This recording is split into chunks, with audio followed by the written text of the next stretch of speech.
Hello and welcome to this morning's episode of Trending. Today's show is sponsored by the brand new range of Ickonic coffee, which is available in both grounded and whole beans.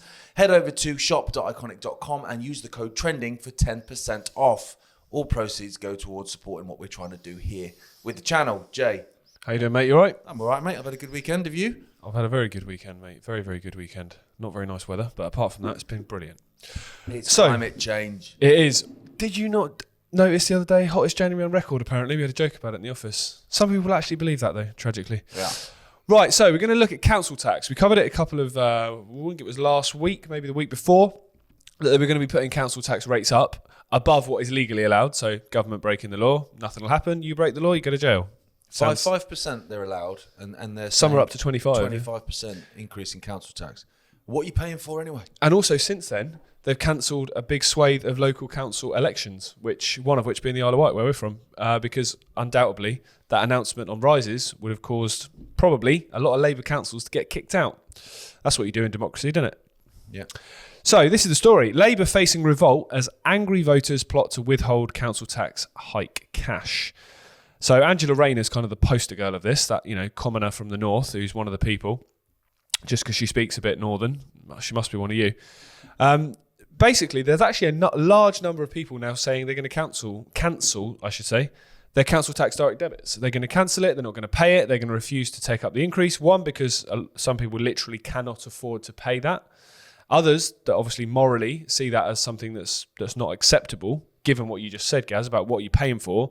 Seeing, the streets, the services, local authorities, seeing them just completely decline while you're being asked to pay more. None of that makes any sense.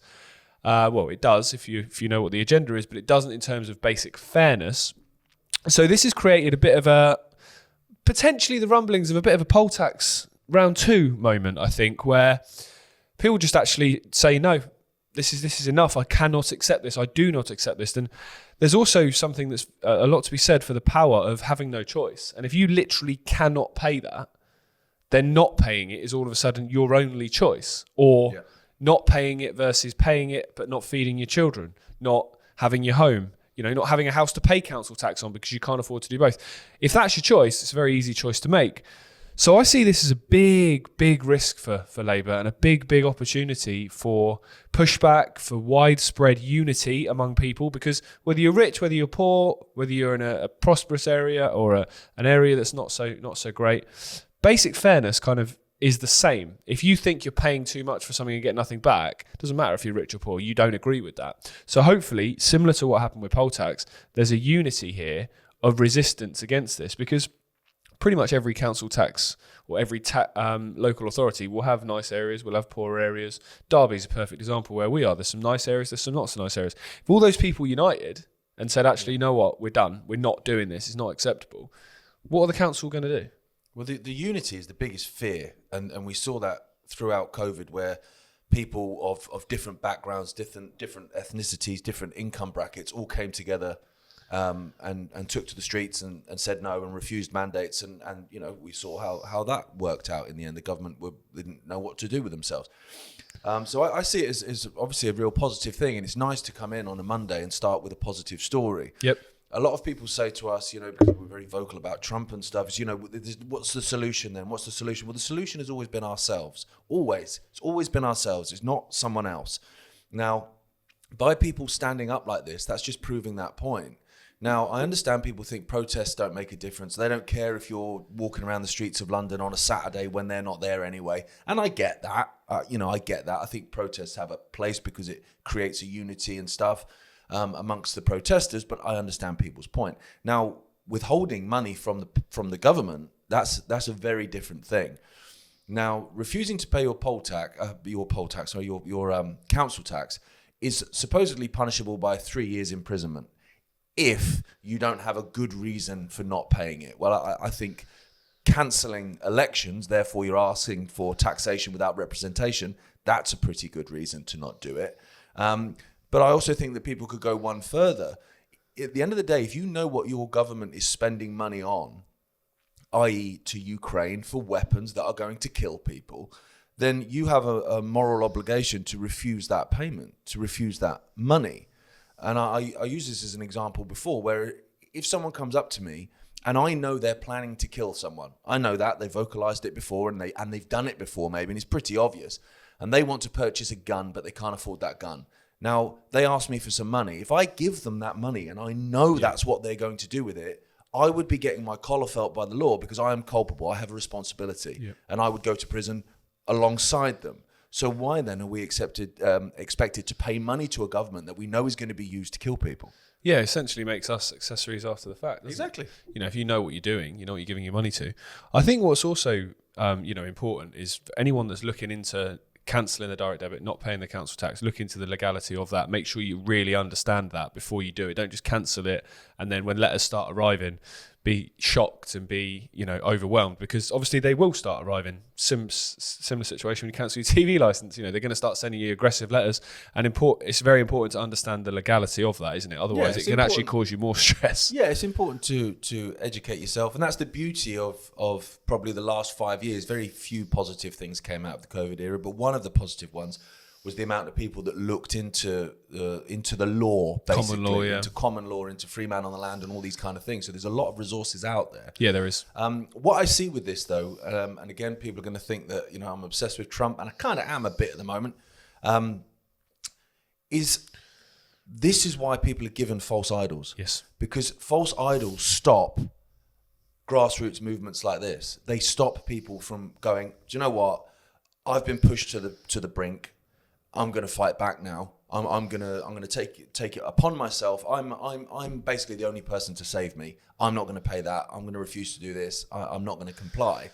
If you have a false idol, a false prophet there that you believe is going to save you, which a lot of people do, unfortunately, you're not going to do this yourself. You're going to go, he'll sort it. He'll sort it. You're not, absolutely. And I think that is, you mentioned it a couple of times, to go back to the COVID era, that didn't have one person at the top. It didn't have somebody who was the overall head of the movement, leader of the movement in the international sector or in any given country. It had thought leaders who were putting ideas and stuff out there, but it didn't have one person that everyone looked to fix it. So as a result, people started grassroots movements, people started podcasts, people started local communities, people started grassroots things like Stand in the Park, the Light Paper, Rebels on Roundabouts, the Hope Sussex Festival, Freedom Festivals, Jam for Freedom. All those different things started because everyone just looked around at the people close to them and went, let's do something ourselves then. Whereas since then, everyone has just given their power away to generally one figure. And we all know that the saviour figure that is being pitched in the UK is probably going to be Nigel Farage, isn't it? And we're seeing more and more over the last few days about their polling numbers and how leading up to the next election, they'll be the genuine alternative to Labour. So this gives him a lot of scope to start having a go back. So then come the next election, a lot of the people that probably voted Labour this time will be looking, going, I'm worse off. The country's, poorer. It's less safe. Immigration's carried on. Quality of life's gone down. Here's the alternative. Yeah. And he's being made as this saviour, isn't he? And the fact that he's cozying up to Musk is no accident. So no, I see this as an opportunity to give him some credibility, which is not what we want, because... Well, this is. I always think, judge someone when they're up against the coalface. Don't judge someone afterwards when all the kind of it's socially acceptable to push back. If you look at Reform and you look at their big players and what their stance was on the vaccine, Nigel Farage wanted Tony Blair, the war criminal, to be vaccine czar, for crying out loud. Their stance on Russia, particularly Richard Tice's stance on Russia, his stance on the vaccine as well.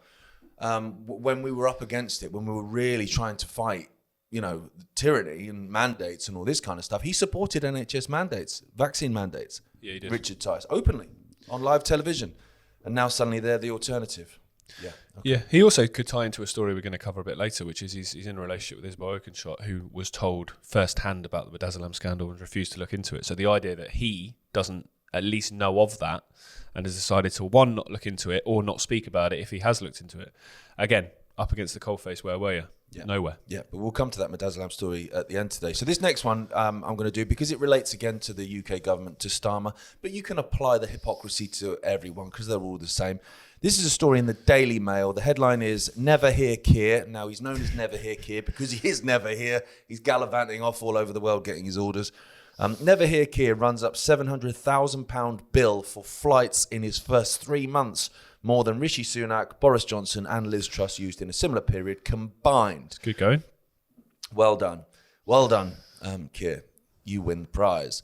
Now, obviously, he doesn't serve the people at home, which is why he's off gallivanting around and meeting with his Davos bosses. This is a man that was asked openly by Emily Mattis whether he looked towards Parliament or towards Davos. He answered Davos.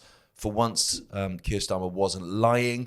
To add on to this, David Lammy, the 10-watt light bulb, has done £900,000 in flights in 3 months.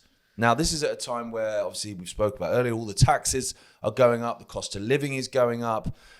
It's pretty obvious, really, that essentially the Labour Party has been brought in to destroy the country, or at least perform the funeral, because the country was already on its backside. So I look at this and I go, okay, well, you've got the money aspect of it. You've also got the climate change aspect of it and the hypocrisy, because Labour with Ed Miliband, another 10-watt light bulb, are absolutely all about net zero, destroying our energy infrastructure to save the planet because we're all going to die and all that kind of stuff. Yet he's off flying around in private jets, left, right and centre, not a problem. It's okay for them. It's okay for them. And again, like I said, you can apply that all over. Look at Bill Gates, Mr. Climate Change is going to kill us all, private jet. Jeff Bezos, Mr. Climate Change is going to kill us all, private jet. Mark Zuckerberg, the same.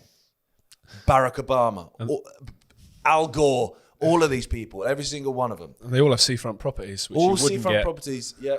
Yeah. And also, Greta Thunberg sailing her little boat across a Rothschild-owned boat across to America. No mention of the flights back, or the fact that all the people that manned that yacht had to fly back. So all those carbon footprint aeroplanes just for a virtue signalling ride on a yacht. Or a lot more than if she'd have just flown home. Fantastic. Yeah, well, exactly. That's the point, isn't it? But then I look at another aspect of it, Jay, and I think because it's so obvious what's happening here, people are seeing it, and people are seeing it left, right, and centre. People that voted Labour, some of them might be doubling down a little bit, but a lot of them are pretty cheesed off, really. Openly saying to Emily Mattis, like I said, that I look towards Davos, not Parliament. They're not hiding it. And so what I think is also happening is it's another way to destroy the institution of elected officials. Yes. And take away all public confidence in elected officials. There's a big story breaking this week about leaked WhatsApp messages about MPs saying he hoped an elderly pensioner that he was in his constituency would die because she was messaging him about bin collection and stuff. That's your job, mate. So everyone's seeing this and they're going, actually, do you know what? No confidence in politics, no confidence in elected officials. And then you look at America and you look at the firing of all these government officials to be replaced almost certainly by AI. And it's like, you can just see it coming. The fact that if you'd said 10 years ago, we're going to replace elected officials with artificial intelligence, people would have gone, no chance, mate. No. I've seen enough dystopian movies to know how this ends. Roll forward 10 years, we're going to introduce AI. Thank God for that, because politicians are all crooked, which they are. Well, that's the thing. It's this Labour government, particularly the front bench, is that perfect combination for the cult of arrogant and thick as two short planks. Thick as you like. I mean, David Lammy, as much as he's a funny one himself, the comment by Lee Anderson about if you took every village idiot in the entire country and put them in Tottenham, David Lammy would still be the village idiot. And that guy's foreign secretary. I mean, that's absolutely terrifying. He's the one that's meant to represent you and Britain abroad. I mean, geez, imagine that. Well, he's discussing paying reparations now to countries in the Caribbean for slavery. So hang on a minute. So people here who are all suffering already, you've got to pay money they don't have for something they didn't do to people whom it didn't happen to. Just give them your 900 grand in flights, mate. That would help. Well, Maybe just don't do that. Yeah, you stay at home, do your meetings on Zoom, and give them 900 grand, David. There you go. Problem solved. It's clearly a design to completely diminish any confidence in public officials.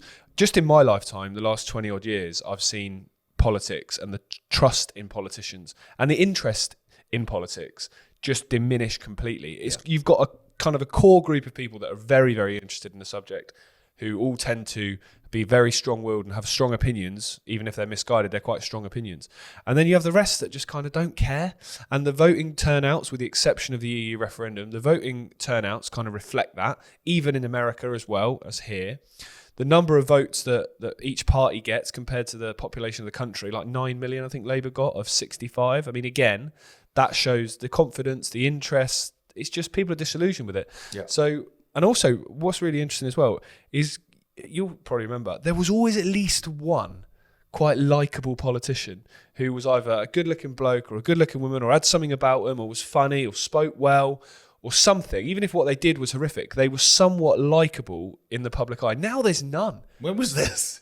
I'm trying to think of one. Well, if you think about when Johnson got leadership, people saw him as kind of this funny, buffoony type character, bumbling type guy. Exactly. When Cameron got the leadership, Blair was very popular till he started doing what he was doing.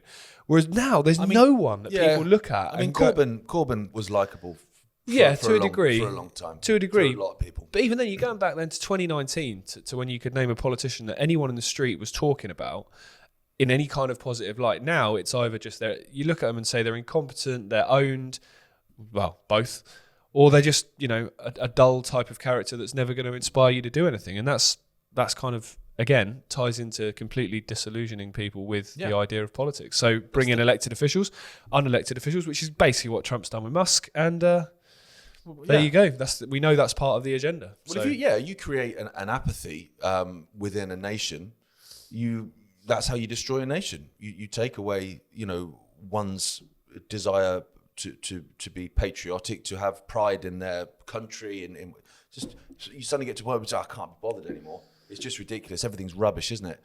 And that's a dangerous time. But then, the first story we started today with the council tax, that's a positive step. It is. People, you pointed out perfectly, Jay, when you said it's a dangerous time for Labour. Now, obviously, Dad's been saying it for a long time. You push someone so far, but they've got an ability to kind of just about, people are malleable. We tend to be able to kind of adapt to horrendous situations, whether it be someone, locked in a cellar by someone like Joseph Fritzl or something horrific like that as an extreme example. Victims adapt. Yeah. And so, you're getting destroyed left, right and centre, but, you can kind of adapt to it. Once you get to a point where you can't adapt because it's so full on, at that point you go, no, I'm done, mate. Because you got to fight. Yeah, and it's also, which hill are you willing to die on? If to use a simple metaphor, if you're in your house and somebody's coming to your house to kill you, do you wait till they get to your house, or do you meet them in the street? Do you meet them head on? And if you know that the agenda is to basically you'll own nothing and be happy, to lose everything that you may have worked your life for, to lose everything that you work 70, 80, 90 hours a week just to survive for, to put food on the table for your kids. If you know that that's the ultimate goal, do you wait till there's bailiffs at your door? Do you wait till the car's being driven off your driveway? Or do you go, actually, you know what? I'm going to meet it head on before it gets that close, because otherwise, it's going to be too late. And I think, to use that example of the council tax, I think that's a hill that a lot of people are going to be willing to die on and stand forward and resist on. Good. Hopefully so, exactly.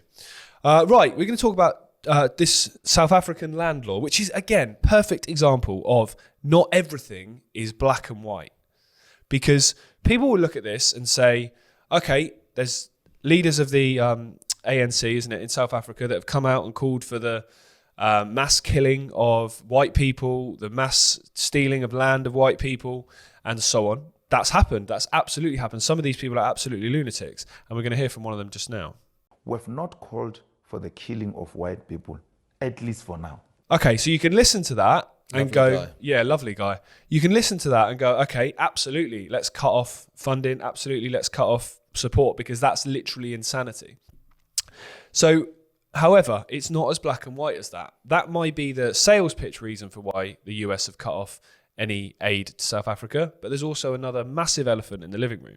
So to go through the story, Trump signs order freezing aid to South Africa over land law, which this land law essentially means the government can take the land of any farmer, anyone, without even a financial compensation to them. Previously, they had to give financial compensation. They could still take the land, which is disgusting, but now they can do it without financial compensation. And essentially, the ANC has been targeting white farmers in South Africa for a very long time. It's been the same in Zimbabwe. Yeah. And as a result, because historically the farmland was predominantly white owned in South Africa, farms were functional. They're then giving land. This is not saying anything that black people can't farm or anything like that. The point is it's being given to people who are not trained farmers, and as a result, the food supply, particularly great example, Zimbabwe under Mugabe, there was food shortages, there was famines, there was loads of issues as a result of that. Basically, the ANC are doing the same thing. If you gave me South a farm, Africa. Jay, I would I'd be lost. Of course you wouldn't be as productive as a farmer that's maybe been farming for No, 2-3 absolutely. generations. I reckon milking a cow would be my limit. I don't think I'd know any more than that. So essentially, it's a completely insane law, and understandably, it's caused a bit of an uproar. However, it hadn't. This law hadn't really been talked about until Trump decides to ban foreign aid. Now, what else did South Africa do this week that may have led to him doing that? And all of a sudden now using this story as an excuse. Can you think of anything? Well, the thing is, you look at it and you go, because they're not just stopping foreign aid to South Africa, which is, fine. At the end of the day, if you can withhold that aid until they stop trying to slit the throats of white farmers, that's fine. Yeah, absolutely. But it's also about they're pushing for the leader to be a war criminal and all this kind of stuff and whatever else. Can't remember the exact terminology they used. And this comes the same week that Benjamin Netanyahu, who has an ICC arrest warrant out for him for war crimes, is in America, and that ICC arrest warrant was taken to the ICC by South Africa.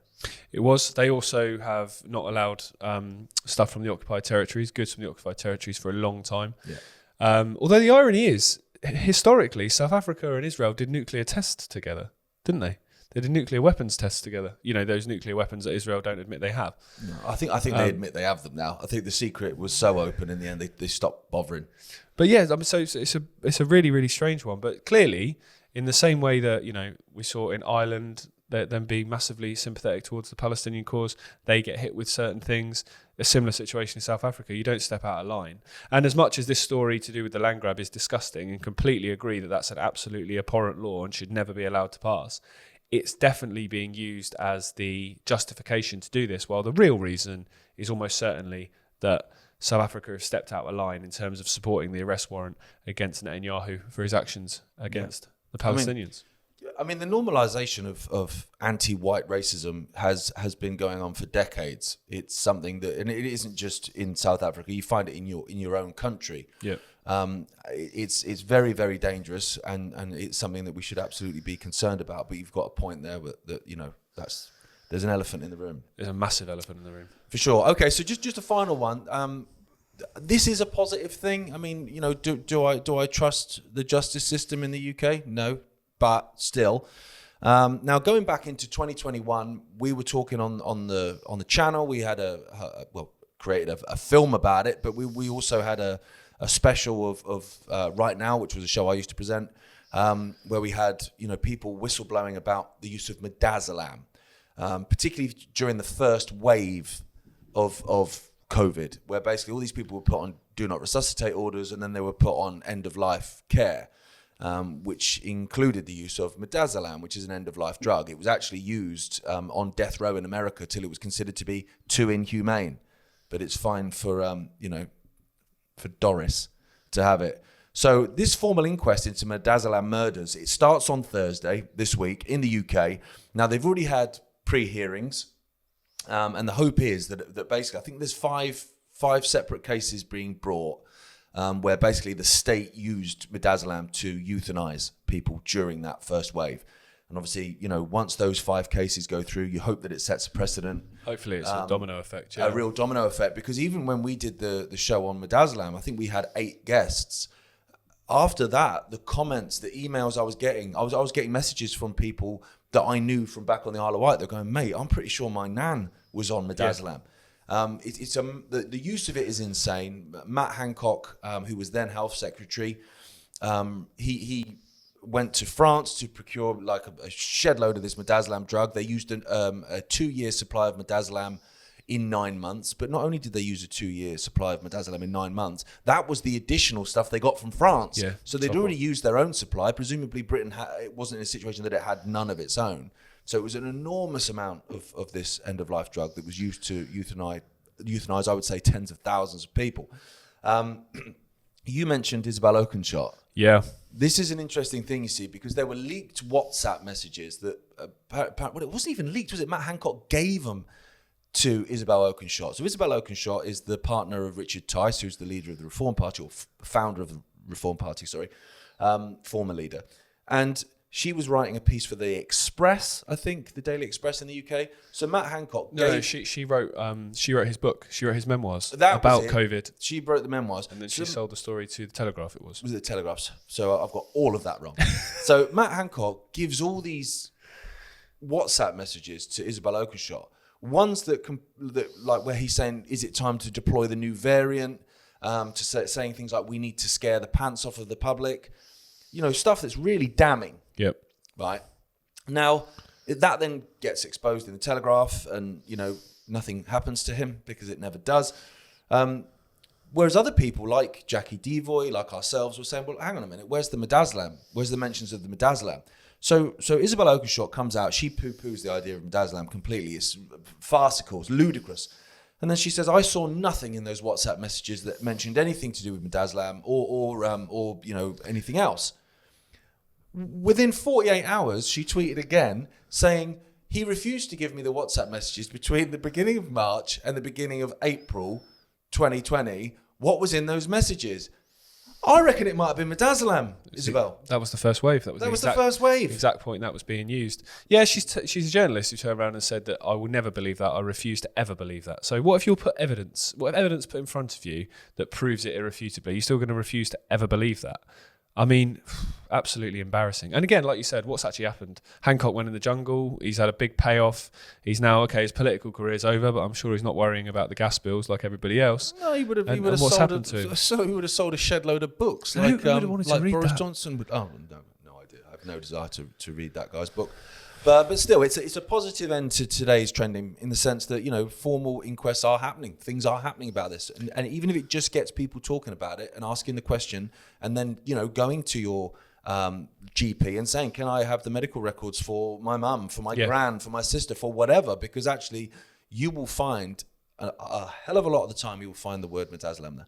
I agree. And I think COVID and this whole era to do with this is we've got to look at it as a training exercise in the sense of we've got to ensure this never, ever happens again. And yet people that lost their lives as a result of Midazolam, lost their lives as a result of lockdowns, lost their businesses and so on, okay, they might not be coming back. And that's something that, you know, the people close to them have to live with. However, we can make sure that this does never happen to the next generation or to another group of people because we look and we learn and we don't accept these things being covered up. We make sure they're exposed. And as a result, the people get held to justice that carried them out. And we will see these things coming a mile off in future, and it won't ever get to the stage it got to with COVID because that came from nowhere. Like, you know, even if you said at the end of December 2019, this will happen in the next 3 months, no one would have believed it. No. Whereas now, I think people would, in the sense of if you said this is going to happen in the next 3 to 6 months, people would have a kind of a barometer of, well, it's happened before, so maybe it could happen again. And hopefully, the fact that it's now happened, people know what it looks like, and as a result, we'll be able to call it out significantly earlier than they did previously, before it gets to the stage that they're allowed to do things like this and that it's too late and, you know, you can call it out, but it's already happened. Yeah, that's the key. So as you say, positive story. We're armed with a lot more information now than we were 5 years ago. 100%. What we do with it is the key to what happens next. Well, it's also about justice. You know, I understand a lot of people go, oh, mate, it was 5 years ago, COVID. For God's sake, you've got to move on, son. And I understand that because you don't want to keep harking back to the past. But you know, I'll move on when justice has been served. And so far, it has not been served on anyone. No, it's not. It's also important about it being personal as well. If somebody killed someone close to you, would you care after 5 years? Of course you would. Exactly. You would. So that's why we need to make sure that we don't give up and continue to push until these people get held to justice. 100%. There was a young lad, just finally to end on a real downer, now we've brought it up, who took his own life yesterday. It was in the news yesterday because he was harmed by the vaccine. A young lad, 19 years old, harmed by the vaccine irreparably. Basically, the system doesn't want to know because, of course, it doesn't. And so he took his own life. So when people say, you know, stop harking on about it, oh, for God, he's on about COVID again. It ain't over for these people. They're still going through hell. And the people that perpetrated it and gaslit people into doing that need holding to account. Until they are, I'm not going to shut up. 100%. And people are still going to get in their 8th, 9th, 10th boosters. So until they're off the market, again, we need to keep calling it out. Yeah. Well, thank you so much for tuning in with us this morning for the first episode of the week. We'll be with you for the rest of the week, obviously, through till Friday. We'll be back tomorrow, just the two of us again. Thanks for joining us. So this morning's show was sponsored by the new range of Ickonic coffee. If you haven't checked it out, go ahead and check out Ickonic shop and get 10% off with the code TRENDING. We'll see you tomorrow. Yeah.